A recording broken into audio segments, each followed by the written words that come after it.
Dan jangan lupa untuk subscribe YouTube channel Metro TV News dan juga nyalakan notifikasinya. Anda kembali bersama kami di Metro Siang, pemirsa. Pelanggaran protokol kesehatan kini diganjar konsekuensi, baik itu berupa teguran hingga denda administratif. Wakil Gubernur DKI Jakarta, Ahmad Riza Patria pun menyatakan denda administratif yang terkumpul dari pelaksanaan PSBB hingga saat ini sudah mencapai 4 miliar rupiah lebih. Mengapa tingginya pelanggaran ini seakan terus terjadi dan apa penyebabnya?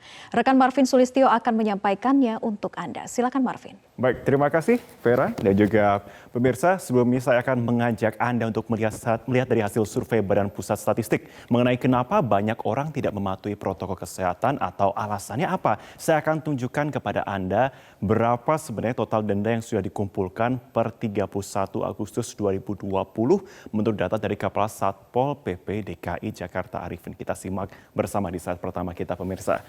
Oke, kalau kita lihat bersama sampai dengan pelaksanaan dari denda progresif sampai dengan tanggal 31 Agustus 2020 tercatat sudah terkumpul 4.053.830.000 rupiah. Dengan rinciannya kurang lebih untuk tahap kedua terkumpul sekitar 300 juta rupiah. Kemudian PSBB tahap 3 597 juta dan juga PSBB transisi meningkatnya sangat tajam bahkan bisa mencapai 3 miliar 100 juta rupiah. Selanjutnya kita lihat lagi bagaimana kemudian pos pelanggaran apa saja yang paling banyak menuai denda administratif. Coba kita simak datanya berikut ini teman-teman. Kita simak untuk rinciannya. Nah, kalau kita lihat sebenarnya di sini, oke, kita bisa ke selanjutnya lagi. Baik, kita akan lihat untuk slide selanjutnya teman-teman, kita bisa lihat. Nah, ini dia. Kalau kita bisa urutkan begitu untuk denda di DKI Jakarta. Nah, kalau untuk rinciannya dari per 31 Agustus 2020 tercatat paling besar adalah denda perseorangan yang tidak menggunakan masker.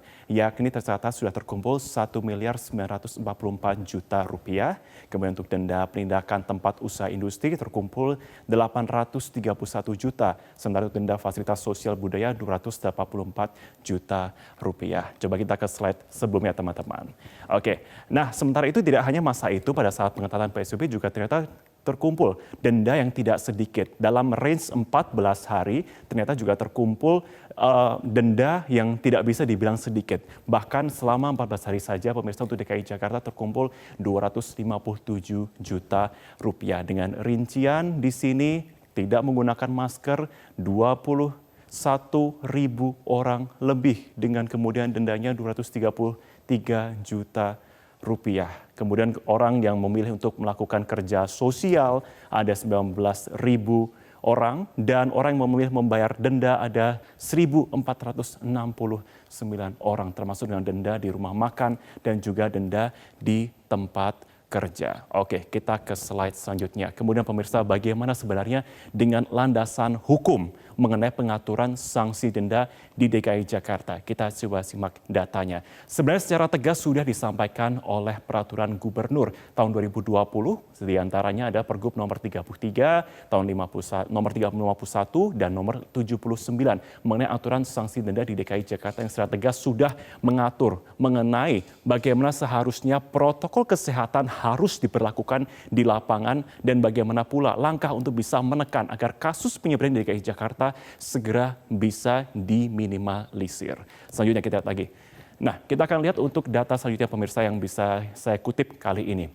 Kalau kita sudah melihat mengenai data di DKI Jakarta, kemudian menjadi pertanyaan sebenarnya kenapa banyak masih orang yang melanggar atau bahkan abai untuk tidak mematuhi protokol kesehatan. Nah, data yang sudah dihimpun oleh Badan Pusat Statistik kepada 90.967 responden pada tanggal 7 sampai 14 September 2020 ternyata menghasilkan 3 besar alasan di sini. Paling besar, paling tinggi alasannya pada range 55% mengatakan bahwa tidak ada sanksi jika tidak menerapkan protokol kesehatan. Jadi tidak apa-apa kalau kemudian tidak mematuhinya.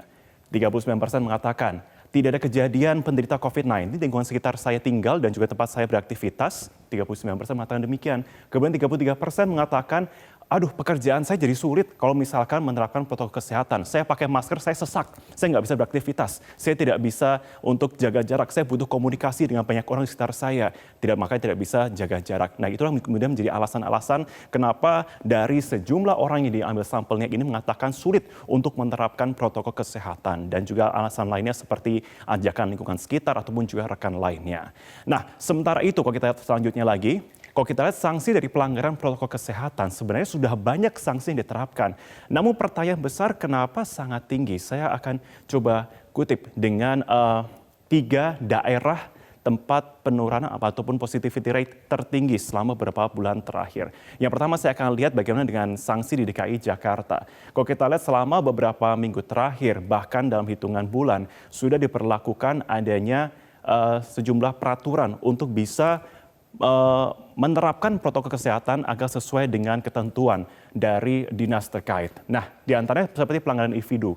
Ini sudah diterapkan secara tegas bahwa kemudian jika seseorang tidak memakai masker, maka akan dikenai hukuman, baik itu kerja sosial antara range 1 sampai 4 jam, ataupun juga membayar denda administratif antara Rp250.000 sampai dengan Rp1.000.000 jika terus pelanggarannya selama 4 kali ataupun juga seterusnya. Nah, tapi selain dari pelanggaran individu, ternyata pelanggaran pelaku usaha terkait protokol kesehatan pun juga sudah diberlakukan secara ketat di sini pemirsa. Di antaranya jika ditemukan adanya kasus positif dari penelitian dan juga sidak dari dinas terkait, maka akan diberlakukan penutupan baik itu minimal 1 kali 24 jam atau juga lebih untuk adanya proses disinfeksi dan juga pemeriksaan lebih lanjut. Berikutnya, kalau misalkan melanggar protokol kesehatan, nah akan ada penutupan paling lama 3 kali 24 jam atau denda administratif hingga Rp150 juta. Nah, tapi tidak hanya itu, kalau misalkan membayar denda tapi juga membayarnya itu terlambat, ada juga sanksinya sampai dengan pencabutan izin usaha jika tidak membayar lebih dari 7 hari setelah dikatakan oleh dinas terkait jika memang terbukti adanya pelanggaran protokol kesehatan di sana. Selanjutnya kita lihat lagi di sini datanya. Kalau kita lihat di DKI Jakarta ya pemirsa ya. Kemudian bagaimana dengan di Jawa Barat dan Jawa Timur? Nah, Jawa Barat ini juga sudah memberlakukan peraturan yang cukup tegas terutama untuk wilayah Bodebek juga, baik itu berupa teguran lisan, kerja sosial atau denda administratif yang beragam dari Rp50.000 sampai dengan Rp250.000. Jawa Timur juga pada waktu fase awalnya, pada waktu kasus positivity rate-nya belum setinggi beberapa waktu lalu, dikatakan bahwa imbauannya ada berupa edukasi dan juga imbauan secara lisan. Kemudian fase selanjutnya di Jawa Timur diberlakukan teguran lisan, paksaan membubarkan kerumunan, penyitaan KTP dan juga denda Rp250.000. Kemudian menjadi pertanyaan sebenarnya kalau misalkan di Jawa Barat dan juga Jawa Timur, berapa sebenarnya denda yang sudah terkumpul? Coba kita lihat lagi di slide berikutnya, pemirsa. Nah, ternyata untuk Jawa Barat, data dari Gubernur Jawa Barat Ridwan Kamil yang menyatakan pernyataannya pada pertengahan September 2020 sampai dengan 9 September terkumpul denda hampir Rp100 juta untuk Jawa Barat.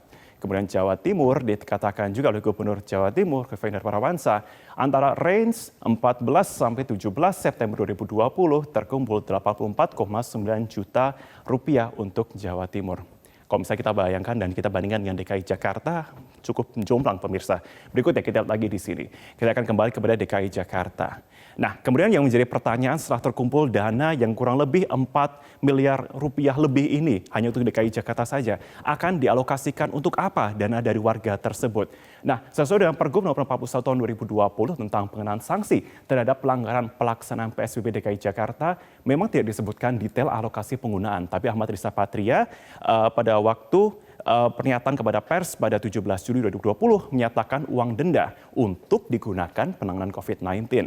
DKI Jakarta sudah menganggarkan Rp5,2 triliun untuk penanganannya. Nah, tentunya dengan ada penerapan sanksi tegas, memang diharapkan bahwa penerapan protokol kesehatan betul dipahami dan juga diterapkan di masyarakat. Tujuan ini secara gamblang memang untuk menekan penyebaran COVID-19 di daerah dan secara nasional. Pilihan ada di kita, akan terus mengumpulkan denda tersebut atau segera menekan angka penyebaran dan kembali menggerakkan roda perekonomian yang sudah terlalu lama lumpuh. Demikian pemaparan saya, kita kembalikan ke rekan Vera. Silakan. Baik, terima kasih rekan Marvin Sulistyo atas pemaparan Anda dalam Fact Check.